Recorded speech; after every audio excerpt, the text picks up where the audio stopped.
Welcome, everybody, to Moose Milk Podcast, episode 28. 28. I'll be your host, Ryan. Gonna wait for Matt to join us. Takes him a few minutes to jump in, but hope everybody's doing well. Friday night, well, technically Saturday morning here, and we're gonna be talking the Loki finale, episode 6 of Loki. So if you haven't watched that, please be aware there will be spoilers. So we'll start the episode probably with what we've been doing, what we've been watching, and go into that. And next week we're gonna do our Black Widow spoiler cast. So preparing for that, and then we're gonna do MODOK and What If starts the following week. So lots of Marvel goodness coming your way in the next 3-4 weeks, probably the rest of the year for the most part. And Matthew is here.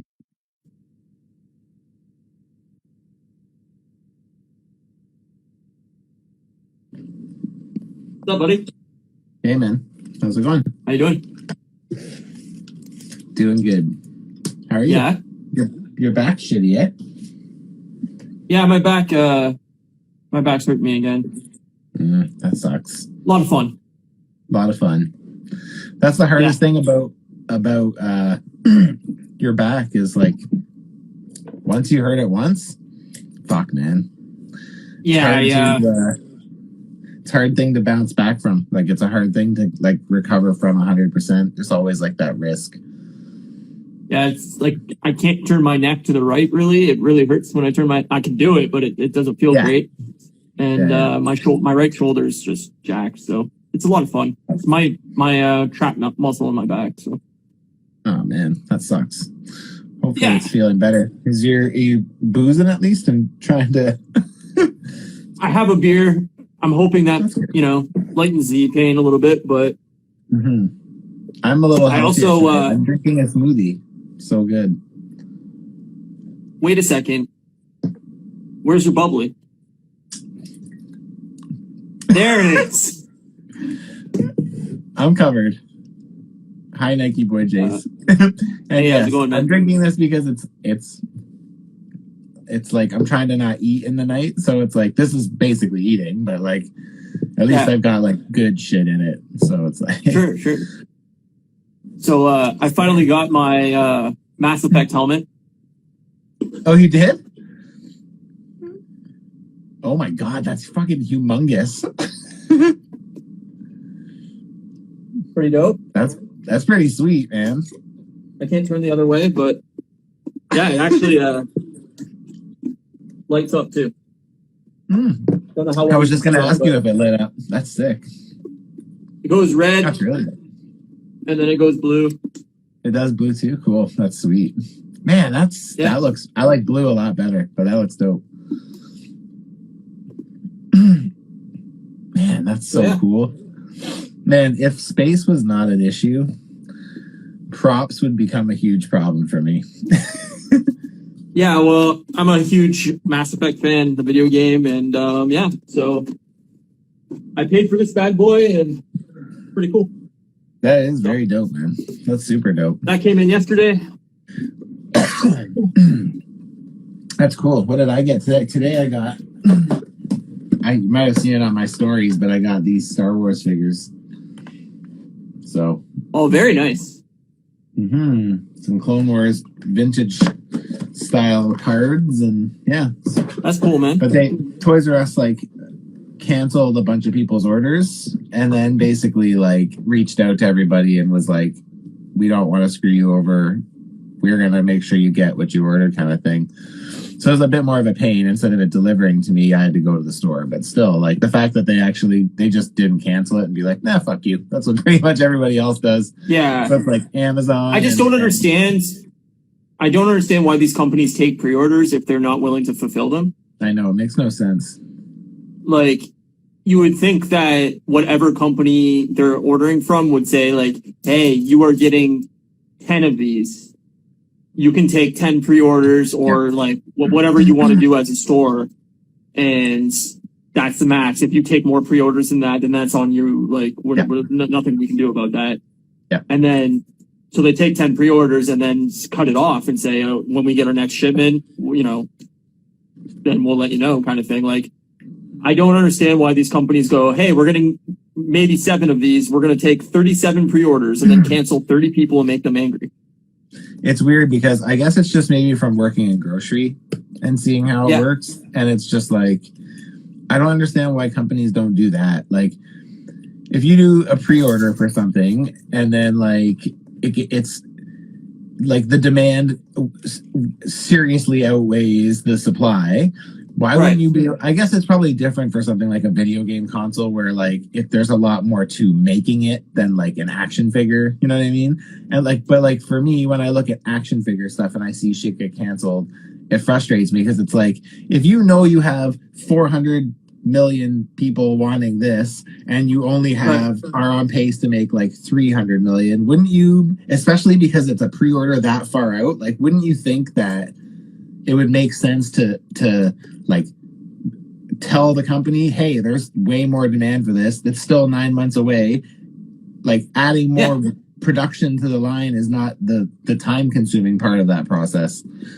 You know what I mean? It frustrates the shit out of me when shit gets canceled. And like it happens to a lot of my friends. Like I just saw Astonishing NR, which I think is Chris, a guy, Chris, who runs it. And like they've been talking about G.I. Joe a lot on their podcast because it's the action figures, they get scalped like crazy. Right. It's so fucking frustrating.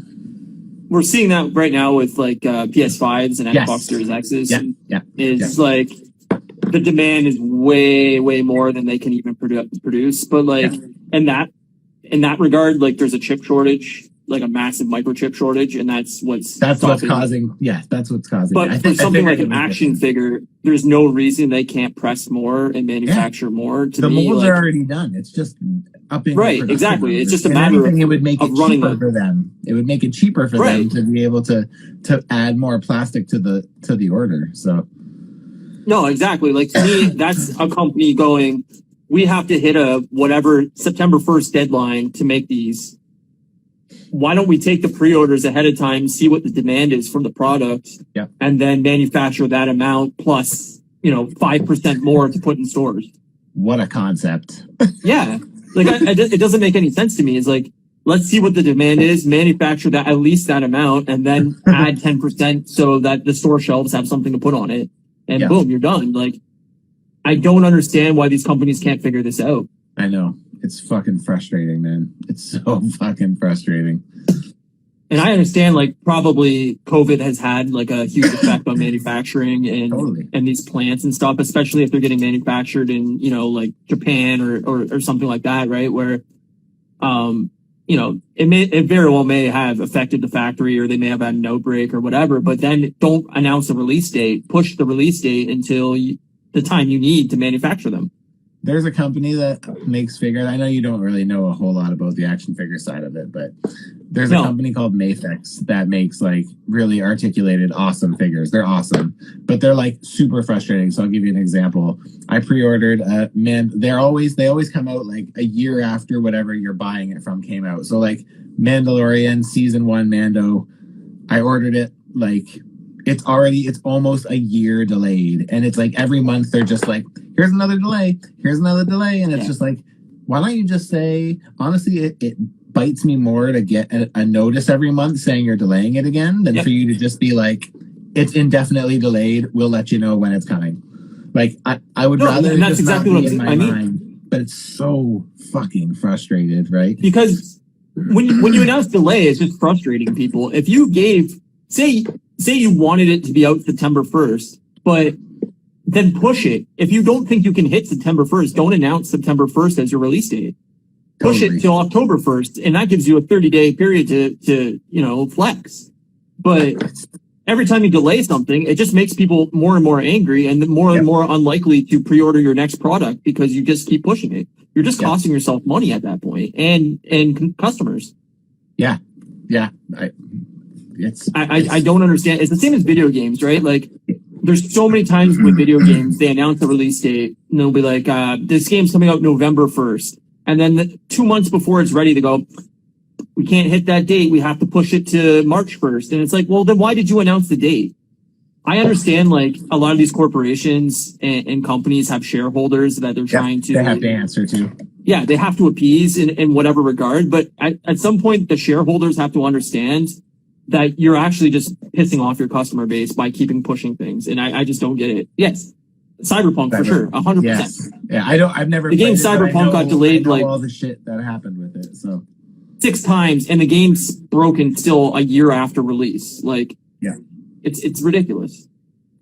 Like to me, that there's nothing okay about that. Like, and this is coming from someone who is not a gamer, but there's no way that someone should be paying $80 for a brand new video game that is not finished. Like that is completely unacceptable, in my opinion. 100%. And it's sad to see that that's becoming such a regular thing because I know that was an issue. Every game now. Yeah, see, that's crazy to me. Like if you can't put out a new video game. A new video game in Canada costs $79.99 90% of the time. So with taxes, you're looking at about $87.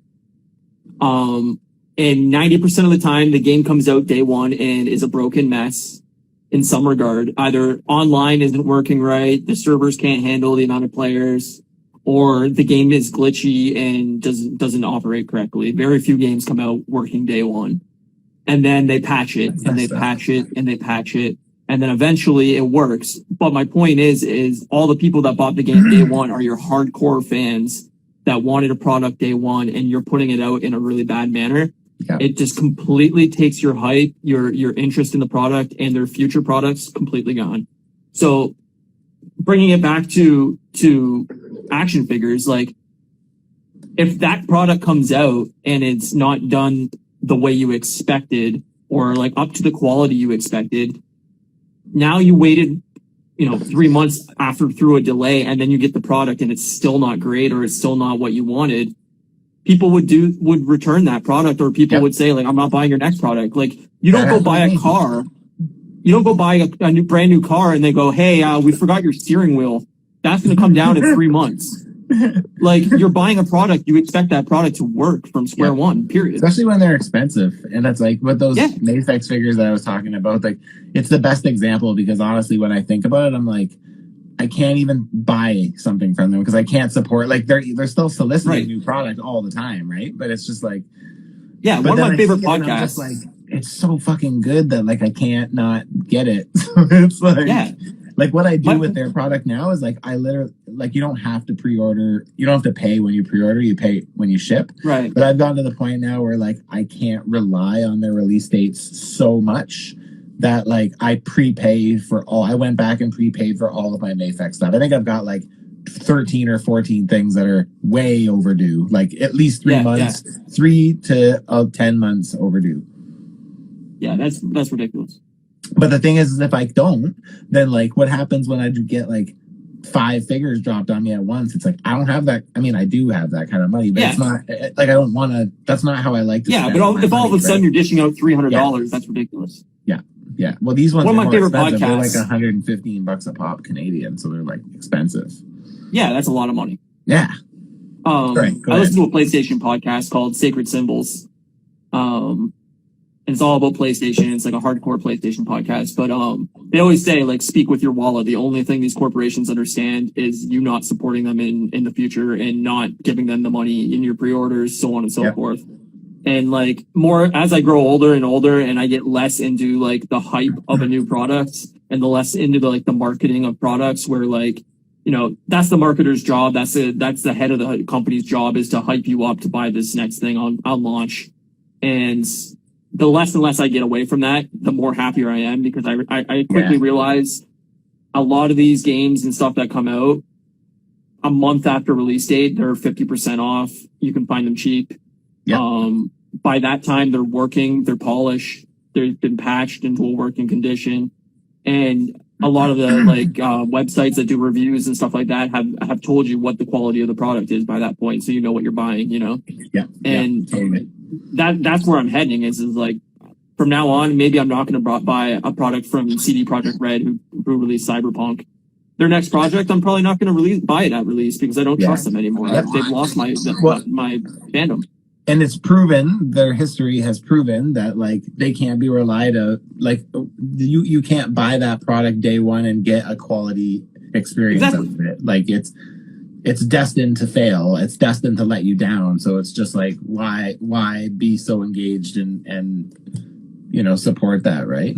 But it's like that's where I totally agree. Star Wars. That's where I'm at with Star Wars figures. Like the one of those ones I got, that Obi-Wan I got, like the paint job on it is like dog shit. Like it's so terrible. It's like his armor is like completely missed at the bottom, so it's all like beige, the color of his clothes, but then like it's supposed to be white. Like it's just like you can see the print was like just off. But I saw it was like a wide issue with that figure. Like a lot of people are having the same issues, and it's like, to me, they're expensive figures for what they are. Like they're not expensive, but they're like, I think they just went up. They went up to like $34 Canadian before tax. That's a lot. That's a lot of money. And like they're taking away articulation. They used to have double jointed knees. Now they have single. And it's just like you're taking away. You're giving us less and less, and then you give us this shit quality stuff. And like it was one of those days where today it was like I've been slowly thinking about like stepping away from the Hasbro Star Wars stuff. Because for that reason, I'm like, I just don't, it's not that I don't have the money. It's that like, I don't see the value in it anymore. And like, I'm pretty happy with my Star Wars collection outside of like a handful of Mandalorian characters I still really want. But like, once I get like those, last maybe 10 figures on my list, like I could happily step away from Star Wars and just pick out like import shit as they really like do like other companies other than Hasbro does it kind of thing. Right. So see, like to me, Disney should be stepping in and going, your quality, like at Hasbro, your quality isn't up to our par, and we're going to seek out another manufacturer to start manufacturing our action figures because you're not doing them to the quality we expect and our fans expect. Like it takes somebody stepping in like that, and a corporation like Disney, there is zero reason they can't make bomb figures because they have infinite amount of cash.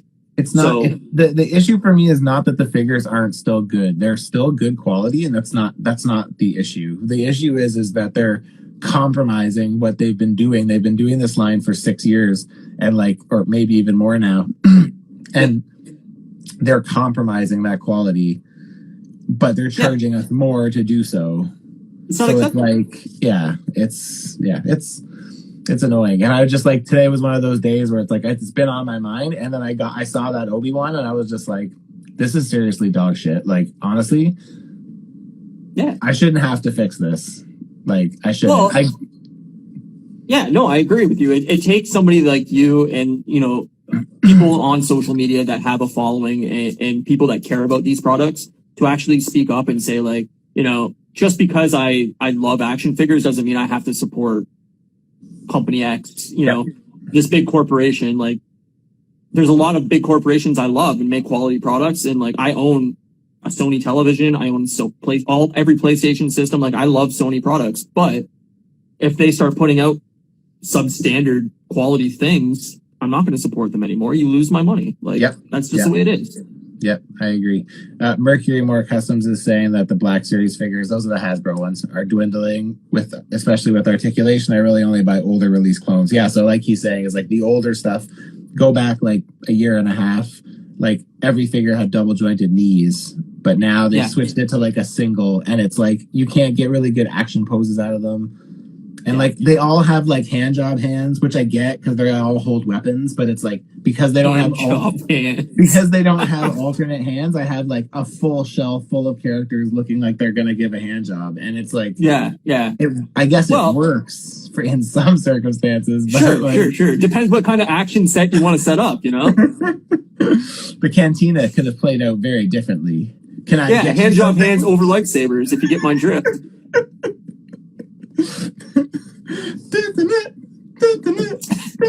Yeah, they're all dancing in the club, double fisting.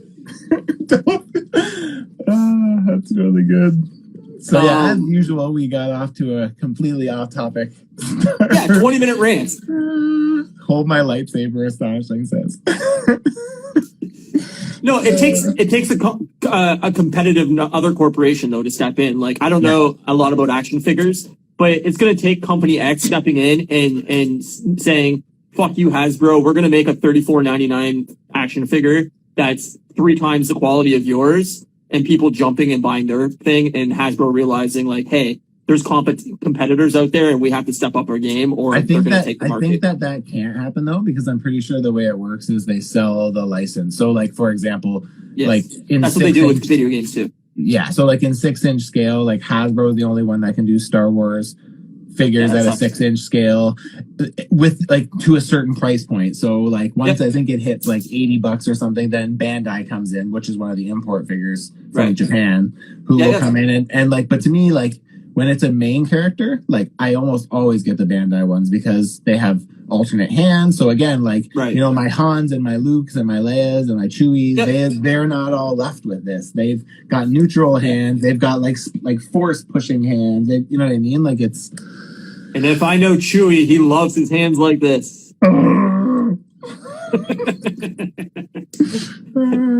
That's so funny. What have you been watching? Anything? How was your vacation? Vacation was good. It was super, super hot though. And like, yeah. Thankfully, it's been cool here. It's been rainy as fuck. Today was the first day here that it's been like cool. Like I went out for a smoke and like actually wore a hoodie. Like it's like cool. Oh wow.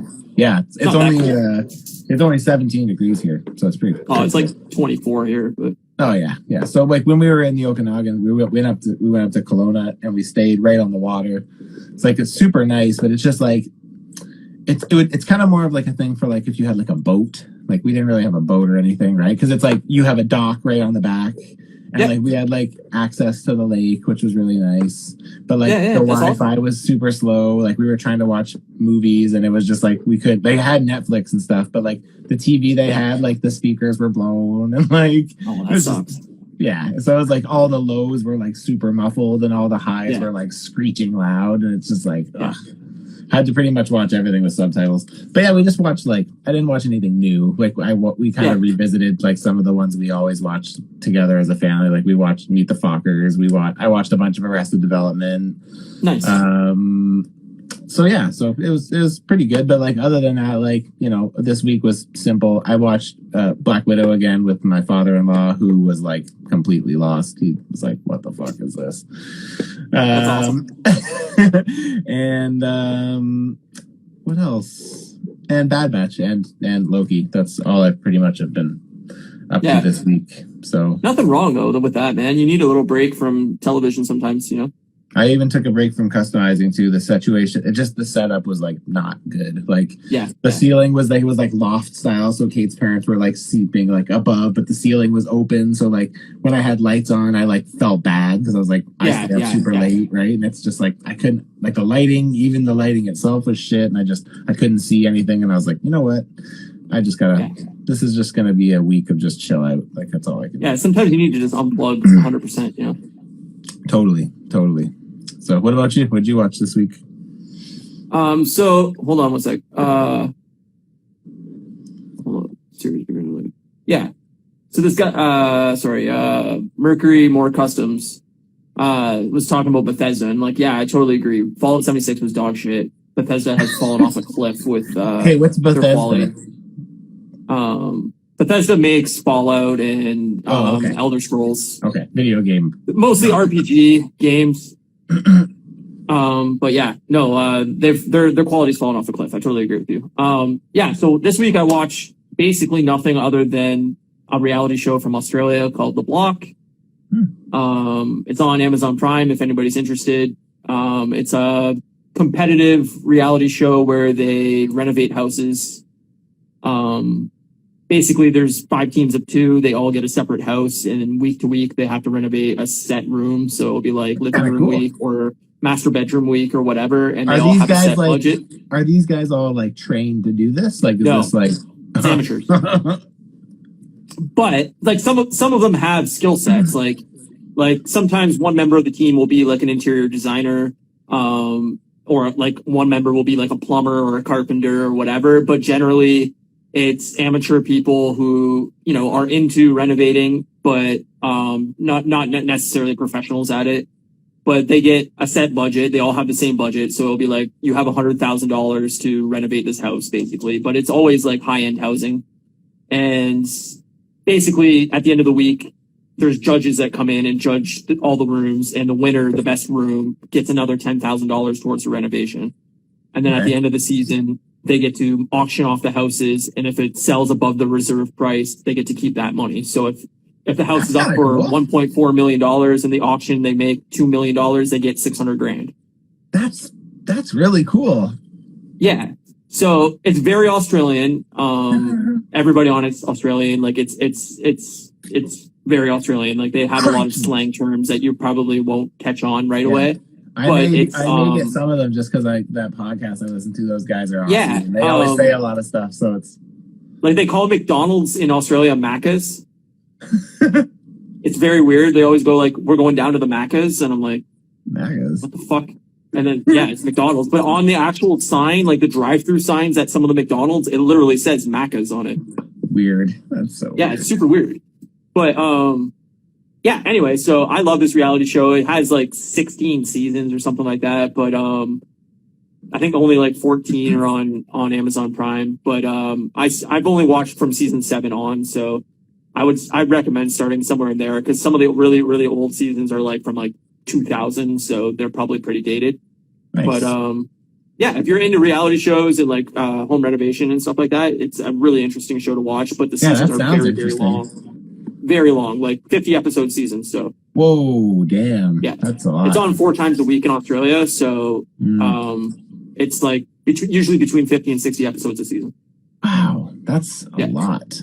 That is a lot, and they're like hour-long episodes, so. It's a lot to partake in, but it's actually just really, really like cool. Like 3 episodes are basically them renovating the room, and then the last episode is like the judging. Cool. So you get to really see like step by step of like how a room is built and like all the like little intricate things that you need to think of when renovating and stuff like that. So it's a really cool thing if you're into like room design and just like lighting and where you place like outlets in the room and windows and curtains and like all that kind of stuff. Like how you dress a room appropriately to get judged well is like, I don't know, I find it very intriguing. So that's pretty cool. Is that all you've been watching? You've just been fucking I watched 25 episodes of that this week. I watched the Fear Street movies as well, actually. Last Friday or Saturday. Astonishing, who's on here. Like I'm pretty sure it's Chris, it's not Elvin. But he on their podcast, he was mentioning that he had watched Fear Street. We actually just turned it on, but we were not really feeling it. We both loved the soundtrack though. Soundtrack was fucking Soundtrack is awesome. It's very there's three movies, so we only started the first one. I think we got like so one takes place in I think 1994.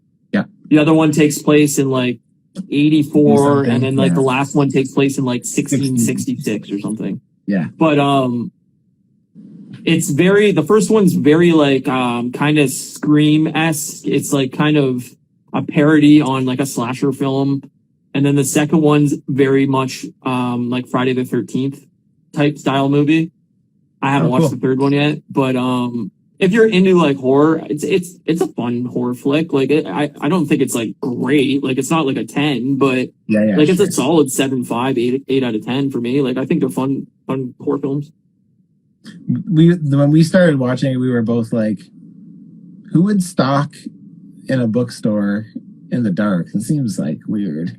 Like there's reasons behind it though. You find out more later in the movie. I wondered if that might be the case. Yeah, because we were both like, this is like campy bad. It's like well, they're based off R.L. Stine books, right? Yes, I did know that. And like I knew that because of Astonishing's with their podcast, like they were talking about it. If you remember as a kid reading like Goosebump books or the Fear Street books, that's what these are based off of. I don't think they're based directly off of an individual book. I think they're just adapted from the name kind of thing. But they're very campy in that like 90s way. But the soundtracks are awesome. Like they got a lot of big names for both movies. Like a lot of 80s and 70s songs, a lot of 90s songs. So it's really good soundtrack. But I can't wait. It's to very hear Stranger Things.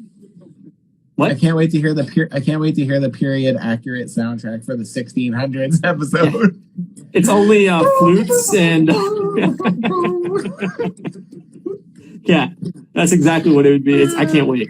Cookie Poochie? I'll watch that probably tonight, maybe. I don't know. I'll see how I feel after this, but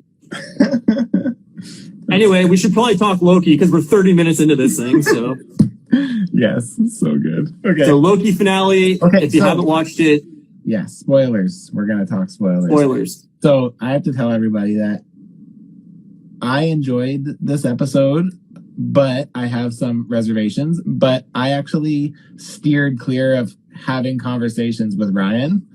Yeah, we haven't So talked at that all way- about it. So that way I did not want, because I didn't want to know. Because last week when I talked to him and he told me he didn't love episode 5, I was like, nah. So this week I was like, I'm not. Yeah, we haven't even talked at all. at all. Today was the first day we've talked all week.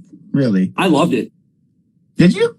That's Yeah. good. I'm surprised, but that's good. I'm glad. Okay. I think there could be improvements. Yeah, me too. I don't think it was perfect, Me too. I agree. but I really liked the lore building. I really liked. Me too. I thought the dialogue was really well written. Very good. I love the actor they got to portray Kang. Yeah. I don't know his name. I apologize. I should have looked it up. I think this version of him is supposed to be Immortus, but Well, I think they didn't specifically name him for the simple fact that I think all his variants are going to have different names. Apparently, again, it's like I know who Kang is. I have a vague Yeah, idea same. of what he does in the comics, but like Yeah. that is literally it. Like I don't know a whole lot, but from what I've gathered from recent reading, it sounds like Kang is not the name he always goes by. It really just depends on which version of him you get. So, Yeah. so that would make Mercury sense. They were Customs calling in the comments. Jonathan Majors is the actor's name. Jonathan Majors, yeah, and I think they called him He Who Remains or something. He who remains. Right. Yeah, so I agree with you. I don't know a ton about Kang. I've read up a lot on Kang like over the last couple weeks, and it seems to me like in the comics they've done a lot of backtracking and changed characters Yes. to fit into Kang. Like it seems like always the original intention for certain characters wasn't to be a variant of Kang or whatever, and then they've kind of changed lore to make it fit into like being Kang. So I think they're probably going to go that route where there's going to be a lot of characters who are just differently named, and one of them will be Kang, and I assume that's going to be who takes over the TVA. Like I assume that's going to be like the ultimate, version of this character or whatever. But Yeah. I'm the TVA part is where I am questioning kind of how this all falls into play, because with that He Who Remains gone, Yep. then like what happens with the TVA? Like what purpose could they even have at that point? Because without him pulling the strings, wouldn't they like, it's not like the TVA is something like they can't really do anything if they don't have him, right? Like isn't he the one who kind of okay, sets the so path? Astonishing in the comments said it felt like the last scene in the Matrix, and I was actually going to say a lot of this felt like the Matrix, like a Yeah, I got lot of Matrix this episode vibes, felt too. like the Matrix. But yes, no, I took it more as he was running the TVA, but he was keeping the rest of his variants at bay by pruning the timelines. Now that Yes. the timelines are free, in that last scene of the episode, it showed the statues within the TVA, and it looked like Changed. him now.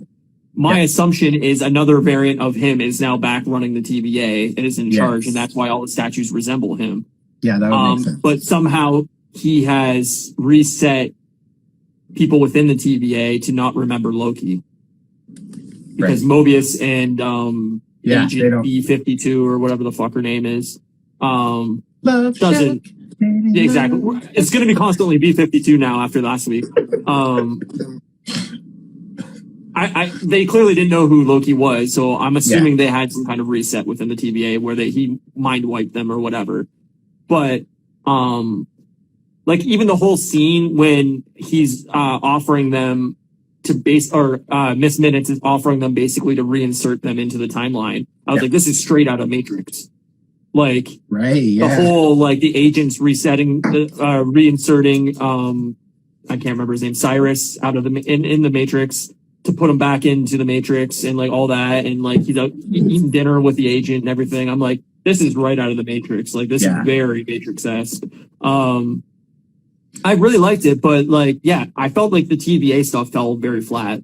Yeah, me too. That's really my two only gripes with the way this went was I felt like I was gypped of any answers I had about the TVA, and I felt gypped of a post-credit scene. Totally. We don't have to go there. I agree with you 100% there. I felt, why didn't we get more answers about Judge Renslayer there?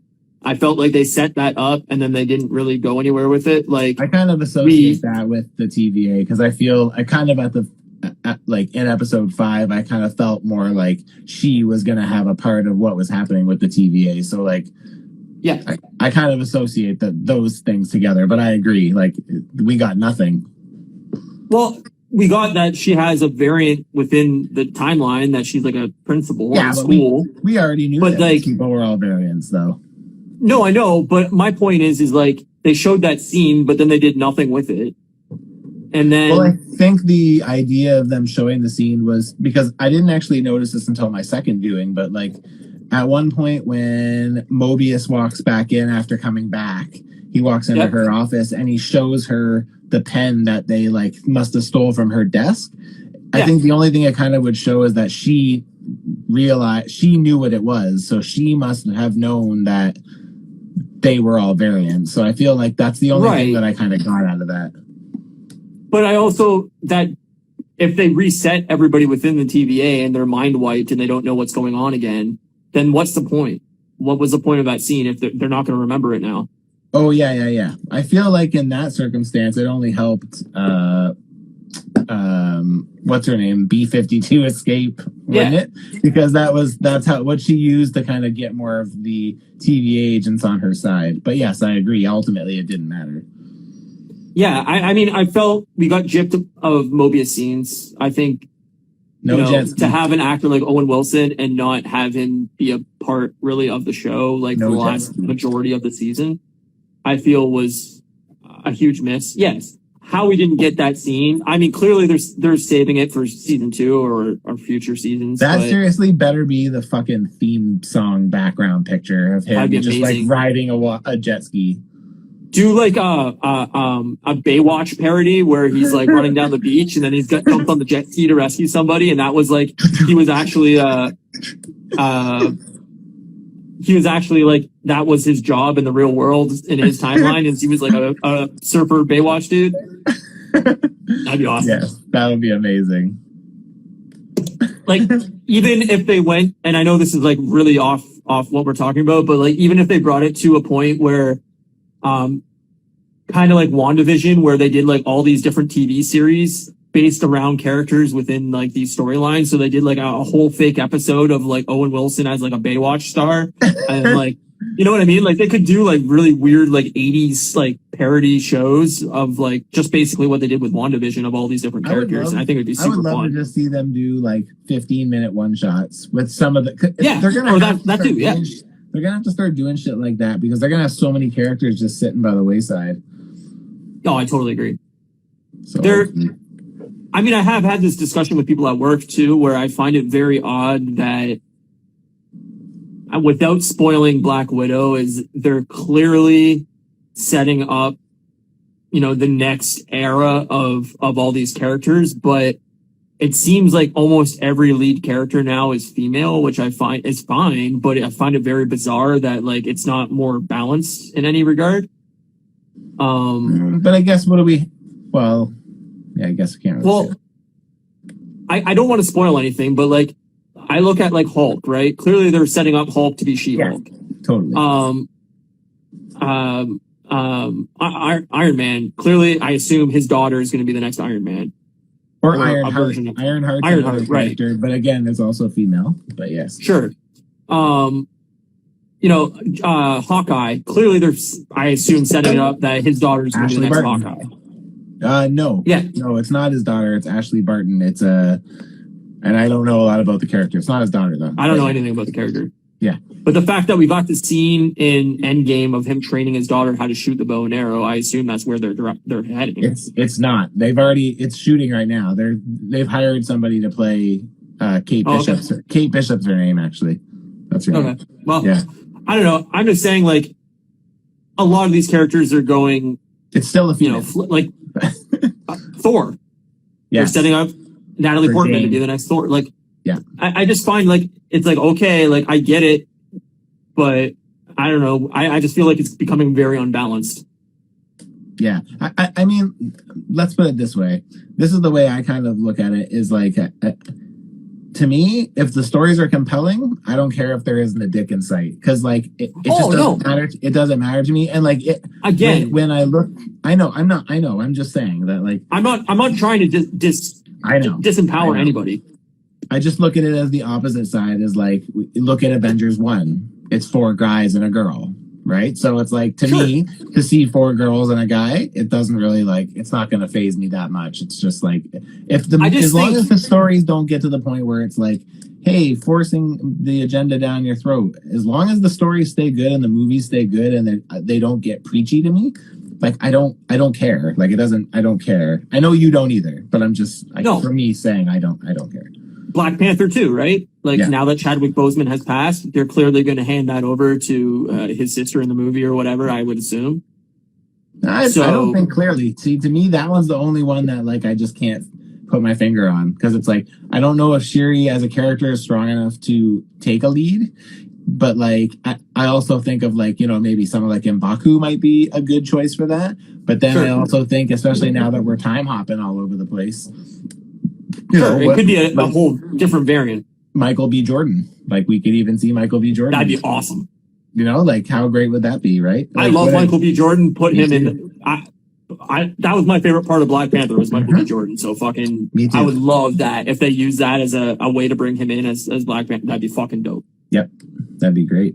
So he comes from a timeline where T'Challa was never born or was killed or something like that, right? And the next or reverse the roles.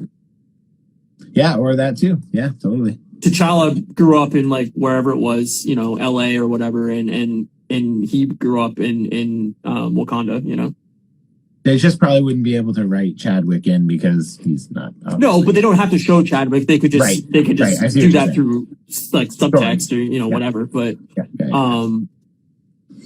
no, that'd be awesome. I don't know. Like I said, I don't have a problem with it. I just find it very bizarre that's the direction they're heading. Like I think everything should be balanced in a way where we need male leads, we need female leads, we need black leads, we need white leads, we need Asian leads, we need a balance of everything. And I think if you go too far in one direction, it can kind of skew the storytelling in a way where I think we're going to get a very one note Marvel. And I feel like it needs to be more varied. I think they're already in a spot where they're at a risk of everything feeling the same. And I think the more variance you have in identities and races and sexuality and all that stuff, the better, because you can tell way more dynamic stories that way. Yeah, I don't disagree. So but like, and again, we'll talk more about this next week when we do Black Widow, but like, we both are, I feel like we've had the conversation. We're very much on the same page of what we feel about that movie.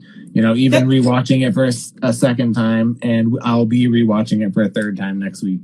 I'm going to rewatch it before we do the podcast in anticipation. So like, I've already started taking notes, but there's a lot of stuff where I'm just like, And we're straying, but like I'm not in a rush tonight. But like Chris Astonishing just said, when you change too much, you'll lose all the classic fans. But at the same time, they want to catch new fans. So again, sorry to keep going back to their podcast, but like this week's podcast, they were talking about X-Men, and like I don't know how much you catch things in the comics, but like about 5 or 6 years ago, they basically outed Iceman as being gay, and like I thought at the time the context of maybe they did it like for the most part kind of worked, but like there were some things that I didn't love, but whatever, it didn't feel forced to me. But what he was talking about was they're doing this new thing right now called the Hellfire Gala, and it's basically like all the X-Men have like these like bougie like designer costumes instead of having like action figure or superhero costumes. Yeah. They had like, and they made Iceman wearing like high heels. And Chris was talking. So Chris is gay, and he was talking about how he's like, we're not all like that, and like it doesn't. And he was basically saying like it seems so like forced like in that way, right? And it's just like. And that's what, like he just said, like when you change too much, you lose it. Like you'll lose the people, right? Well, I just think, I mean, as a straight man, I don't know how people want to be represented, but I think you should have many different varied representations of everything. Like, I think when you say this is our lead gay character and you're going to put him in high heels, I think you're going to lose certain members of the gay community for that. Like, I think you run a risk of losing fans regardless of what you do, but you can't make it feel forced. Like it has to be a natural progression for the character or fit their plot. And I think, you know, you always run the risk of pushing away fans, but I also think it's cool to just do a lot of very different things and make everything feel like its own thing. And when you have 15 female leads, I think you're going to run the risk of everything feeling the same. Yeah, I definitely do not. I agree with you on that 100%. Yeah, absolutely. But anyway, Loki. I thought Loki's finale was really good. But like, okay, I love the dialogue. We'll use that as our jumping point back in. What did you think of female Loki's story, like as a whole through this whole thing? Like, where do you land on Sylvie? I like her as an actress. I like the character. I feel like there was never a spark between her and Tom Hiddleston, ever. Really? I never felt that they were dynamic as a love interest. I never felt the sexual chemistry between them. I couldn't buy into it. I didn't feel the heat between the actors at all.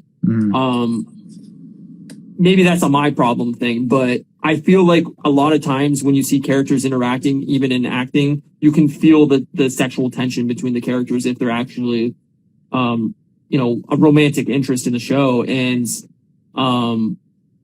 I never got that between them. Now saying that, I think she was very one note. She's clearly a very non-trusting, willing to backstab version of Loki. And like, obviously Loki's the same way, but I'm not sure what she wants to achieve anymore. She killed Kang or whatever, you know, the one who remains. And, I don't know what her next step is as a character. Does she try to rejoin the TVA? Does she realize she fucked up and goes to find Loki now? Like, I don't know what her next step is because she's achieved her goals and we really don't know what the next step is. Yes, her arc has been resolved at this point. Like, right.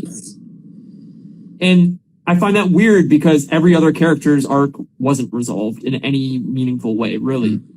I mean, Loki has learned a lot as a character throughout the show, but I always still feel like in the back of his mind, he's still trying to find a way to take over, to backstab. Like, I still feel like you know, even in the end of the episode, she thought he was wanting the throne again. And he's like, no. But in my back of my mind, I was like, is he saying no because he's trying to manipulate the situation? Or is he saying no because he actually means no?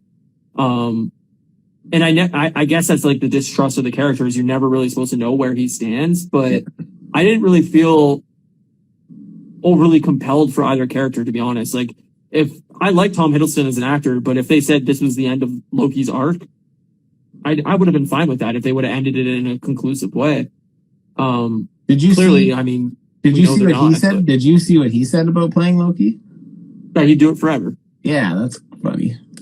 I mean, okay, so like I feel like Loki is a completely different character at this point because I feel like the fact, and maybe it is like a facade, like maybe it is like him just kind of putting on a face, but like if he is truly in his heart like what he's doing, like he's caring about somebody other than himself, like to me, if that is all genuine, which I know we can't say for sure is or isn't, then to me Loki has developed in a humongous way. And in a lot of ways, if they then took him from exactly where he is and put him right back into the timeline where he left, like Yep. the rest of his story would make a lot of sense, because we do see him kind of turn lighter kind of towards the end of his life in the MCU that we know. Sure. But I mean, there's always still that manipulation, but like, yeah, I feel like this is a total turn. Like, and again, I know we kind of were on the same page on episode 5, but like, you know, tonight I rewatched episode 5 and 6 just so I could kind of get really into it. And like, again, that part where like Mobius says bye to him in episode 5 and he reaches out his hand to shake his hand and he just like pulls him in for a hug. Like, honestly, man, like, fuck, I had a tear. Like, again, like, and to me, it's just like, it's interesting for me to see in Loki, like, what it means to have someone that like you care about and like somebody that like he really appreciates. Like the fact that he could have just been like, all right, see ya, and the fact that he was like, thank you, like, honestly, man, like it just like it pulls at me in a humongous way, because it's like to see somebody who's so broken, sure, be able to like establish a real connection is like, it's really like, it's heartwarming to me. It is like, it's just, I never had that emotional pull for him. Like, I'm a very emotional person. I cry very easily in a lot of things, but it just didn't tug at my heartstrings in any way. Like, I think it's mostly because he always had that person in Thor. Yeah, I guess. Thor loved him endlessly. Thor wanted to protect him. Thor wanted him to do the right thing. And his parents both wanted him to do the right thing and you know, loved him, and well, his adopted parents. But I never got the dynamic between him and Mobius in that way, where like he's knowing the guy for a week, you know, or whatever, like the time frame of the show, a month, and all of a sudden he has such a you know, friendship with this man that he's completely changed his personality. Wouldn't that though, like in that circumstance, like when you look at, I mean, maybe, but like his whole world would literally just ended. So it's like now, like he's in this place where like there's nowhere to go, and like, you know, his life is going to be different forever, and you know, for him to be able to like connect with somebody on a different level at that kind of time, like to me, I think that's says a lot, right? And it's not like, you know, their relationship isn't really like a blossoming friendship, but it's just like you can appreciate what they do for each other. It's like they're constantly sticking their neck out for each other, even though they're constantly questioning, well, I guess Mobius more than Loki, questioning like, man, am I being so stupid in doing this? Or like, you know what I mean? It's just, yeah, I don't know. I love the connection between the two of them, and like I bought it like in a big way.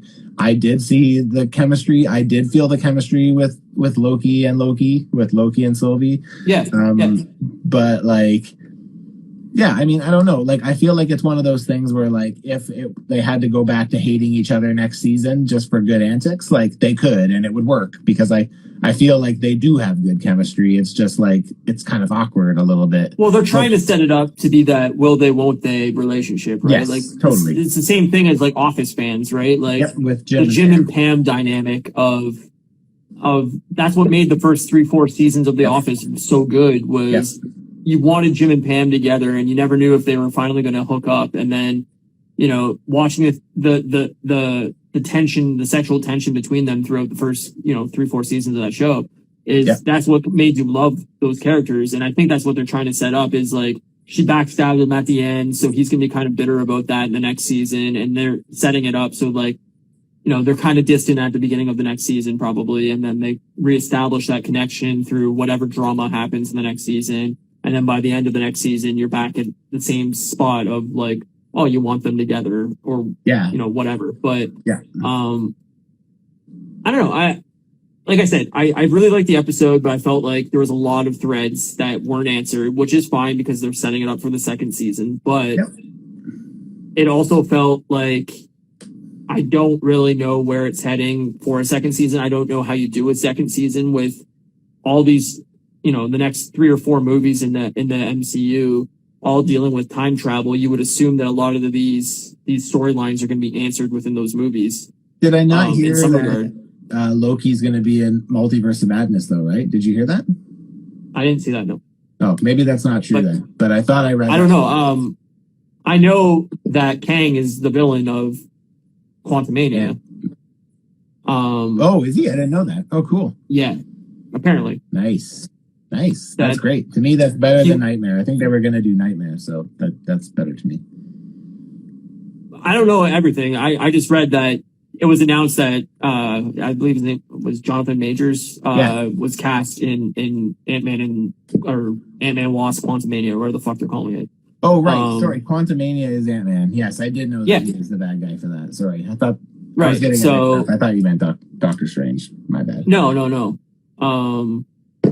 But my assumption is that in all, like, Doctor Strange, Spider-Man, and Ant-Man and Wasp, either within the credit scene or some part of that movie, Kang's going to be involved in manipulating the situation. Like, I don't know how you set this guy up as, like, the next big villain, without him having some thread within all these movies.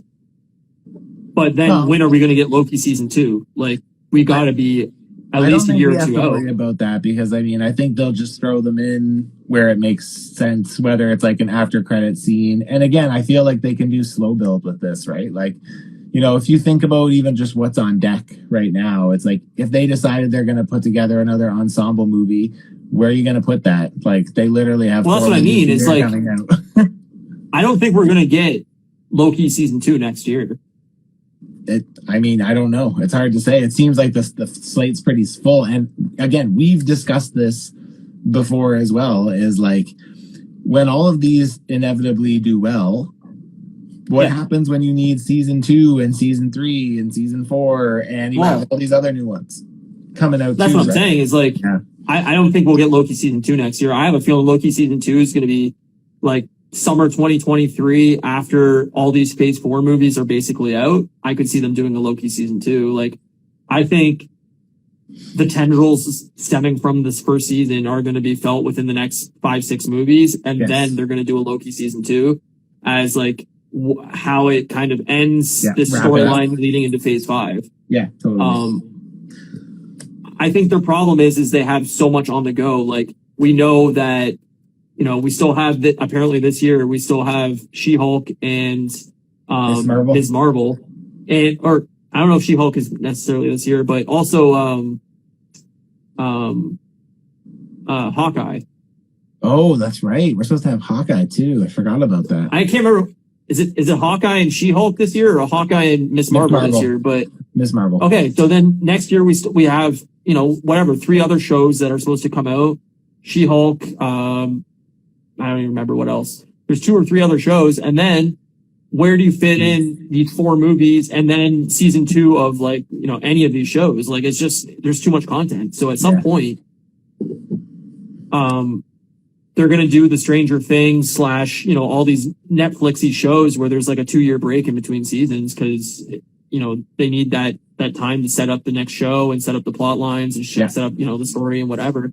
I gotta say, it's great that Mercury Moore Customs is here because he's like loaded with information. So Kevin Feige said there won't be an Avengers movie for a while. He also said that there's been huge rumors that Loki's in the next Doctor Strange, but nothing is confirmed yet. And he made a good point about Mobius. He said with Mobius, they both proved each other wrong and they respect that in each other. Even in Ragnarok, Thor still keeps believing Loki will trick him, but Mobius 100% trusted him, and Loki saw that. It's good. Good point. That's fair. No, I did see that there's no plans for an ensemble movie until probably phase 5. Like late That makes phase sense. 5. Again, it's good to give it a rest. Yeah, I think by the end of phase 5 we'll get Young Avengers as the next Avengers movie. Oh, that would make sense. And that'd be good because you can build up slowly to that, right? Yeah, I think that's what they're setting up. I honestly think that phase 5 we'll see the beginning entries of X-Men and Fantastic Four, and then they'll set up a Young Avengers. And I think at some point they might even have like an Avengers versus X-Men or something in that way, where the mutant problem is like a big thing and the government steps in, kind of setting up like Civil War 2 type division. Yep. I think there is a Civil War 2 somewhere in the comics, isn't there? Yeah, there is. There was also Yeah. X-Men versus Avengers, which is basically exactly what you're saying. Yeah, like So my assumption is that's where it's going to head. Yeah. I think with Kang, they're definitely going to set up Apocalypse as like the big bad of the X-Men universe at some point. Probably like one of the early setups for like, you know, the first trilogy of X-Men movies or whatever. So that'd be awesome. I'd love to see Apocalypse or Mr. Sinister. Would be great. yeah.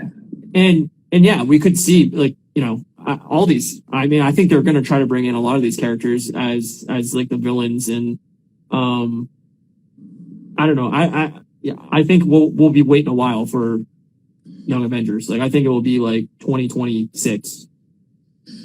It excites me, but it also worries me, and I don't want to get too into that because we'll talk about it next week on Black Widow. Yeah, but, I don't want to spoil anything. So yeah, me neither. Yeah. So, Mercury More Customs is saying, I believe we're going to be getting an Avengers, Young Avengers, and the Thunderbolts or Dark Avengers. Yes, I think that's kind of where we're going to be heading to. So, I definitely see a Dark Avengers kind of thing happening here. So, especially now that without spoiling anything, then I need it. Especially because now that we've seen them reintroduce Abomination in that last Shang-Chi trailer too. Like, there's your Hulk of the bunch, right? So, yeah, no, I agree with you. Yeah. So yeah, there was a couple things I thought were weird. I mean, I thought it was cool, but like, did you notice on the intro, like the Marvel intro, where it shows the Marvel? I didn't like the intro. That's so weird. Do you know why they did that? Well, because they're showing the timeline at the beginning of the show, right? You could have picked better. I found it very bizarre. I didn't think it was edited well. It just seemed like a real mixer of choice quotes to put in, like, and maybe like there's a reason behind that. Like, what? Is that really what we're gonna pick for Star-Lord's best quote? That's a dance off, bro. Okay. Yeah. I also felt it was funny that they're really like showing us that the Infinity Gauntlet doesn't matter in any way, because even when Miss Minutes was offering Loki to be reinserted, she's like, we can give you the throne, Battle of New York. You want to kill Thanos? We can kill Thanos. You want the Infinity Gauntlet? We'll give you the Infinity Gauntlet. Like, this is all just like throwaway. Like, nobody cares about any of this shit. So I found it very, like, they're really saying like that whole, story arc is done, over. We don't care about it anymore. We're moving on. Yeah. Like, get the I found that they're interesting. in a drawer. Yeah. Well, I mean, they showed that already, right? But like, just the way they're like willing to basically like toss out the Infinity Gauntlet as like not meaningful in any way. I'm just like, okay, well, clearly you're ready to step on and step forward with, you know, your next big villain and whatever. And I like the fact that, like, you know, Kang could like manipulate time in a way where he knew everything that was going to happen and could step away from their strikes and everything like that. I was like, that's a cool, different way of introducing a villain where, you know, he isn't like immortal because of a power, really. He's immortal because he already knows what's going to happen and can predict what's going to happen. And like, that's an interesting take on something like that. I enjoyed that. But I agree. And then what else was there? I guess my only, so like I said earlier, my issue with is not having a post-credit. I feel like so the post-credit scene, for anybody who, I mean, I hope everybody watched, just basically said, Loki season 2 is coming at you sooner at some point. But honestly, man, like, are we wasting post-credit? Like, I mean, we literally do post-credit scenes. I was disappointed that there wasn't there wasn't a post-credit, and the mid was just wasted on that. And I'm just like, are we just at the point now where we're just not doing these, or like? I found it bizarre. I also don't understand, as from a marketing standpoint, when you know that you have the majority of the hardcore fans' eyes on a product, why would you not take that opportunity to set up the next thing? It doesn't make any sense to me. And maybe not what if necessarily. Like, I don't think that needs to be set up, but you could definitely have done a Shang-Chi setup. You could have definitely done a Doctor Strange setup. Like, all of Kang's lair thing, his castle and whatever, was very Doctor Strange-esque. Yeah. And to me, it's like, why wouldn't you I mean, maybe that they don't have any footage finished, you know, special effects wise or whatever for that movie yet, or I don't know. But like, even Spider-Man's coming out in 5 months. We don't even have a trailer. I just Like- the way I kind of look at it is like I kind of use the post credit and the mid credit stingers as things that like don't need to be relevant to what like No. we talk about building characters up like in advance, and it's like that's where we should be dropping that kind of stuff. Like that's Right, but, where like- that stuff makes sense. It doesn't need to go with the show. It just needs to further the MCU along. Right. And that's what I mean is like, think of Iron Man 2, I think it was, at the very end of Iron Man 2, when all it showed was a desert scene and them seeing Thor's hammer. Yeah. Or what, maybe it was Iron Man. I don't remember what movie it was. Yeah, I think don't it was remember, Iron but I Man know 2. what you're talking about. Yeah. And then it just showed the desert scene and Agent Coulson coming in and going, oh, look at this. And then there's Thor's hammer in the middle of a desert with the symbol.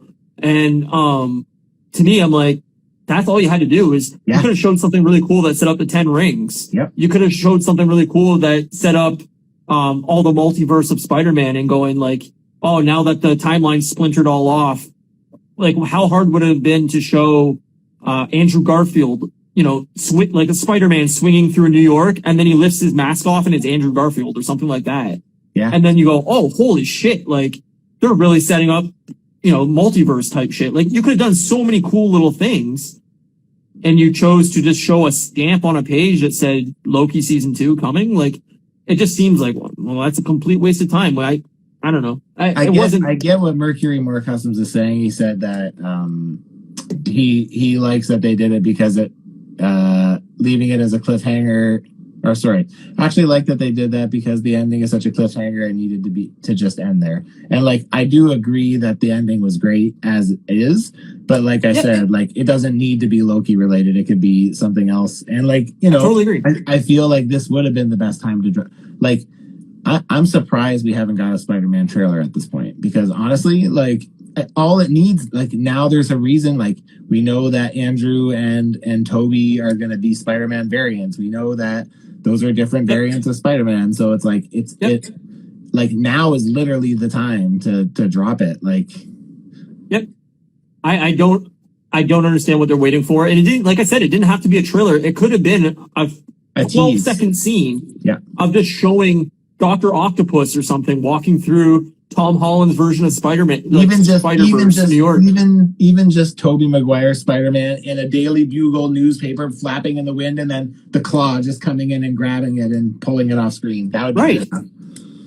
Like just something that fans go, oh shit, wow, that's awesome. I can't wait. I'm excited for that. Like, again, I'm not a guy that's super into like the hype cycle of pushing things, but something like that where it makes you like, oh yeah, I can't wait to see Spider-Man. Like Spider-Man's coming. It's they've always done that lore building of like, here is the next thing coming. Here is, you know, we're building towards the Avengers. Here's Samuel L. Jackson trying to sign up everybody for the Avengers. Here's, you know, Winter Soldier hidden in the background of the scene, like, or whatever, like little small things like that set up the next movie, the next show, the next, you know, 10 movies of like, here's Thanos sitting on a throne, but we don't even show you Thanos, you know, like all those little things throughout the MCU have been always there. And to have the season finale of Loki not have a credit scene other than season 2's coming, it's like, no, that's a complete waste. We always got that tagline at the end of the movies as Iron Man will return in Avengers, Iron Man will return in,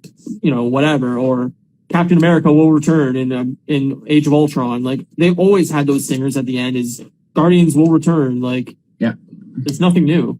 Yeah, I don't know. But I mean, overall, I would say like the season, I liked it. I thought it was pretty good. I thought it was good for the MCU. I feel like this is the first one where like the ramifications of what have happened are actually going to be impacting, you know, the greater MCU. So, I feel like this is kind of one of the ones where like you probably won't be able to get the full grasp of the next Spider-Man or the Doctor Strange movie if you haven't watched this. Like, oh, clearly. I feel like this is going to kind of play as like a prequel to those movies. So it's kind of like, I think they're clearly showing with Black Widow's end stinger that all this stuff is going to be intertwined. And if you miss one of these shows and miss one of these movies, you're not going to understand fully what's happening. Totally. But I do think that Loki could easily be a character in all these future movies, and then that could be like the pause of, we don't need to have a season 2 next year. We could have Loki show up in 3 of these movies as like the lead TVA guy or whatever. I don't know if that's what they're willing to do, but you could do small snippets of TVA pulling the strings of some of these future shows or some of these future movies. And that's why they delay season 2 till 2023, 2024, whatever the case may be. Like, we don't necessarily need a Loki season 2 next summer. If they're going to be so intertwined, you can have characters show up in all these products. And that's the dangling carrot to push the show out a year or two. Yeah, totally. Yeah, I don't know. Anything else other than that? Like, I don't know. I don't know what we missed. Yeah, I don't know. I mean, overall, the movie, the finale didn't really have a ton of action per se. No, it was very dialogue. It almost felt like a bottle episode in the sense that we spent the majority of the episode sitting in front of a desk talking. Yeah, it was very, very Tarantino-esque, dialogue-heavy. Yeah, very. You know, it definitely reminded me of The Matrix. Like, I don't know, I think Astonishing or somebody said that earlier. Astonishing said it earlier. The very end of the second movie of The Matrix, where he's just sitting in front of the desk talking for 40 minutes of the movie. Like, it was very much a lore building episode. I feel like they wasted probably an episode and a half or 2 episodes out of the 6, where if they would have pushed the plot along in every episode in a bigger way, I think we could have got a lot more done throughout the season. Overall, I think it's a great show. I don't think it was bad in any way. I think I liked Falcon and Winter Soldier more. And I wouldn't have thought that at the beginning of Loki, because I think the first 2 episodes and the last episode of Loki were really, really solid. But I feel like the middle of the season really slowed things down. But I'm excited to see where it goes. I love the weirdness of it. I love, the soundtrack's awesome.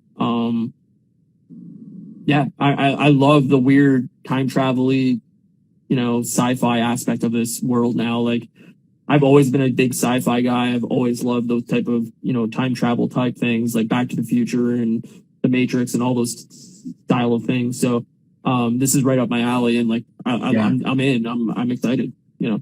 Yeah, I like the direction we're going. But yeah, again, we'll talk a bit about it next week. But yeah, I do have concerns about fatigue in some areas of the MCU. So I hope that we can kind of move past that, and but I mean, yeah, as a whole, I think I like this better than I liked than I liked Falcon and Winter Soldier, but not by an astonishing amount or anything. Like, if I was going to compare the series out of 10, I'd probably say this was like an 8. I'd probably say Winter Soldier and Falcon was like a 7, and I'd probably say WandaVision was like a 6.5 or a 7, maybe. Or I didn't get that. I'm somewhere in the same areas as you. I think I'd give WandaVision a little higher than a 6, but I'd say like. I just didn't like how we ended with WandaVision. I felt like they left a lot unanswered on that one. Like, I agree. Yeah, I assume they're setting that up for Doctor Strange. Yeah, I guess so. Yeah. Why does soup suck so badly? That's my last question. Why does what? Soup suck. Why do people like soup? Well, I'll tell you, I eat soup twice a week because I fast 2 days a week, and it's the only thing I'm allowed to eat because I'm only allowed to have 600 calories a day. So those days, so I have shitty soup that is like no calories, and it's just enough to like make me say, substance. But you enjoy it? Like, no, I don't enjoy it, but it's no. That's what I'm saying is I don't understand people that enjoy soup. I don't understand people who spend a lot of money on like a big fancy soup, because I'm like, you're gonna be hungry in 5 minutes. Like, that's just the way soup is. It just tastes like hot. There's no taste to soup. It's like it's just hot liquid. It's I don't understand the appeal of hot liquids. I'm sorry. Coffee sucks. Cold, refreshing liquids. Why have a hot liquid when you can have a bubbly? Bubbly. The only refreshing drink. I think I'm pretty sure that's gonna take over the Michael Bublé advertisements for them. I'm pretty sure. We just did it. If I see my face on a commercial at any point, yeah. Tomato soup sucks. I'm sorry. Mercury, no. Tomato soup is the worst soup. No. You don't eat tomato soup. Grilled like tomato cheese, soup. excellent. I like Excellent. tomato soup, and I like it with grilled cheese. You dip it in; it's good. No, here's an idea. Ketchup. It's like tomato soup, but That good. good too.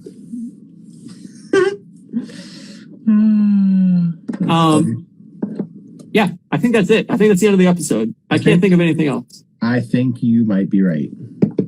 Okay. So next week, Black Widow.